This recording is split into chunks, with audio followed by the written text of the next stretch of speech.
Shalom, selamat siang buat kita semua. Bersama saya kembali hari ini di hari Rabu 26 Agustus 2020. Perjalanan kita semakin jauh dan saya mau katakan kepada kita semuanya, hari ini kita perlu mempersiapkan diri kita sedemikian rupa di tengah-tengah situasi yang saat ini sedang terjadi.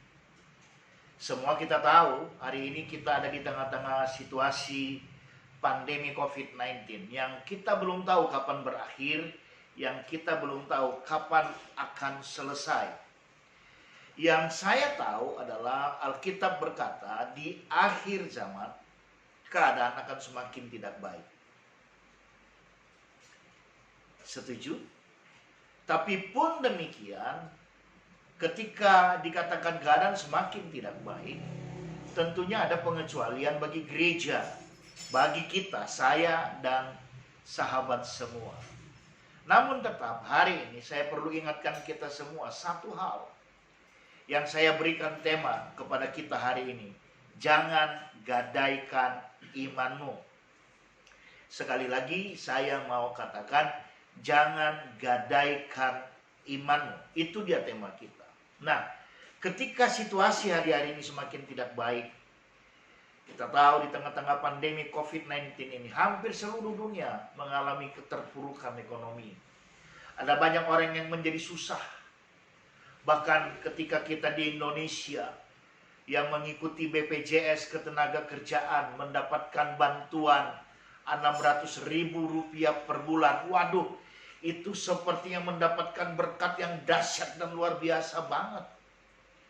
Padahal saya terlalu percaya ketika sebelum pandemi COVID-19 mungkin 600.000 kita masih meliriknya sebelah mata. Tapi hari ini yang tidak mendapatkan bantuan 600.000 itu menjadi kalang kabut, menjadi sibuk dan berusaha menuntut atau juga mendapatkan bantuan itu. Itu adalah bukti situasi yang tidak baik.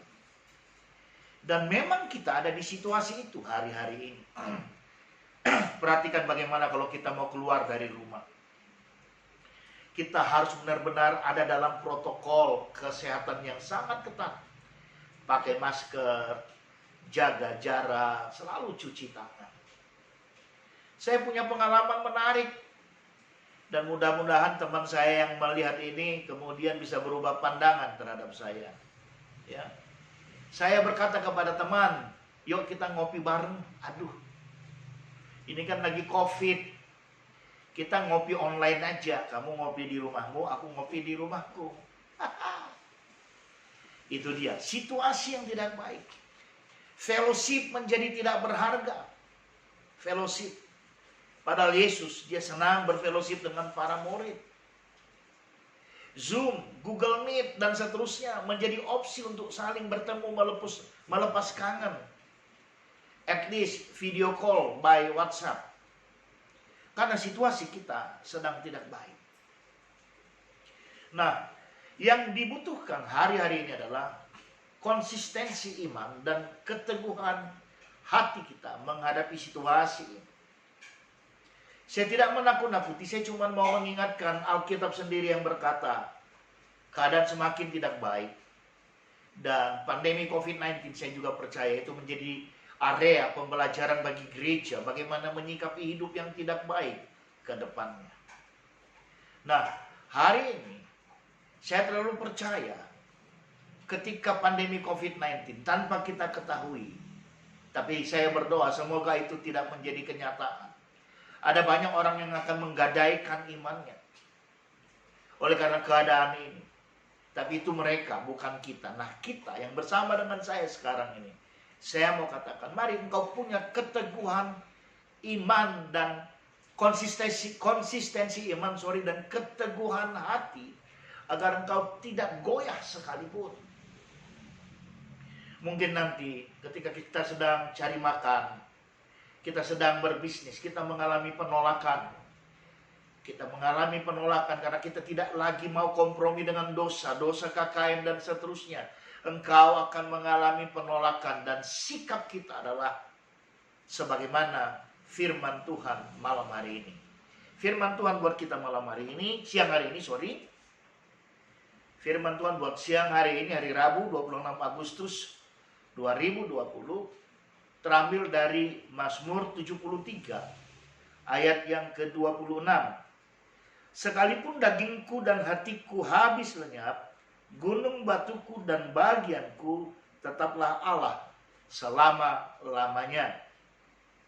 Kalau kita naik ke ayat 25 dikatakan, siapa gerangan ada padaku di surga selain engkau, selain engkau tidak ada yang kuingini di bumi. Dan itu ada kidung pujiannya. Selain kau tiada yang lain ada padaku di surga, selain kau, dan seterusnya. Tapi ketika, dan ini salah satu lagu favorit saya, ketika kemudian refrennya berkata, sekalipun dagingku dan batinku habis lenyap, saya merinding, sahabat. Mungkin nanti kita mengalami masa aniaya, tapi kita berdoa jangan kita masuk di masa aniaya, kita ikutan rapture, amin. Itu merinding. Nah, biarlah kita tidak menggadaikan iman kita. Dan saya punya 3 tips buat kita semua sahabat. Yang pertama adalah, biarkan imanmu terus bertumbuh. Itu dia, agar kita tidak menggadaikan iman kita. Biarkan imanmu terus bertumbuh. Caranya dengan mendengarkan pemberitaan firman Kristus. Firman Kristus adalah firman yang diurapi. Roma 10 ayat 17 berkata demikian. Jadi iman timbul dari pendengaran oleh firman Kristus. Yang pertama, biarkan terus imanmu bertumbuh. Yang kedua, mari jaga hatimu sedemikian rupa untuk tetap tenang menyikapi segala situasi, agar engkau bisa berdoa. Jadi mari kuasai hatimu sedemikian rupa. Nah, ketika engkau mendengarkan firman Tuhan, tentunya lewat pembacaan firman Tuhan, dan engkau mulai berdoa, bukankah itu satu paket saat teduh? Contoh, maka pastikan setiap hari engkau ada dalam 2 situasi atau tips ini. Firman Tuhan 1 Petrus 4 ayat 7 berkata demikian. 1 Petrus 4 ayat 7 berkata demikian. Kesudahan segala sesuatu sudah dekat. Karena itu kuasailah dirimu dan jadilah tenang, supaya kamu dapat berdoa. Tips yang ketiga adalah kita harus proaktif dalam melaksanakan pemberitaan kabar baik. Itulah dia amanat agung. Ketika kita menjadi pribadi-pribadi yang proaktif, kita senantiasa memberitakan kabar baik, memberitakan Injil.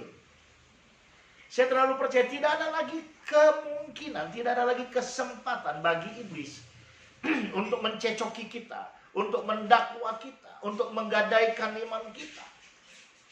Dengar baik, hari ini Mazmur 73 26 berkata, sekalipun artinya mati pun jadi. Itu sebenarnya mati pun jadi, tapi tidak pernah aku gadaikan imanku.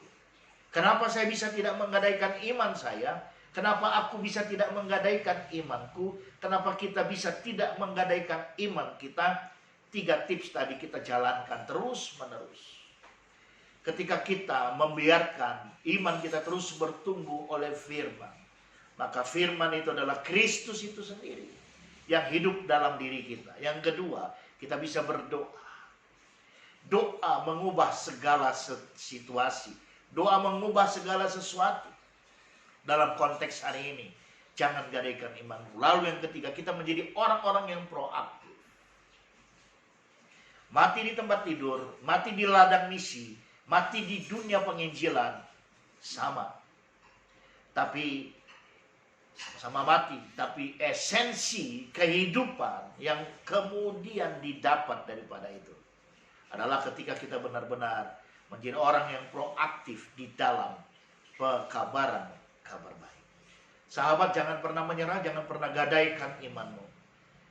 Ingat baik-baik perjumpaan kita hari ini, Rabu siang, 26 Agustus 2020.